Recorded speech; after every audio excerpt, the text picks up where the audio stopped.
Welcome to Chillin' 101. We hope this video helps. In this video, I will explain how to make a Gamusa frame at home.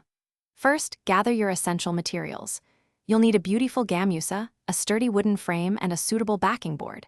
Don't forget your tools: a pair of sharp scissors, a reliable ruler, and a pencil for marking. For secure assembly, have a strong adhesive or a staple gun ready. Make sure your Gamusa is perfectly clean and smooth before you begin this creative project. Now, let's prepare your Gamusa for framing. Begin by carefully ironing out any wrinkles or creases to ensure a smooth finish.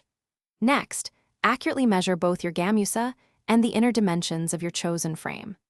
You'll want to trim any excess fabric, leaving approximately 2 inches of material around the edges for wrapping. Finally, meticulously center your Gamusa on the backing board, ensuring perfect alignment before the next step. With your Gamusa prepared, it's time for assembly.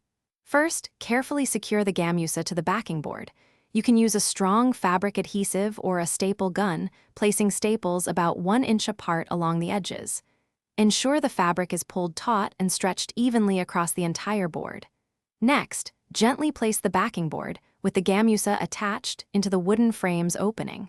Finally, fasten the backing board securely into the frame, using the provided clips or small screws.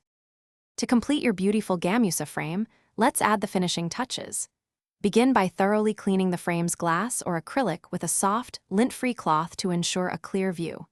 Next, securely attach the appropriate hanging hardware to the back of your frame, ensuring it can support the weight.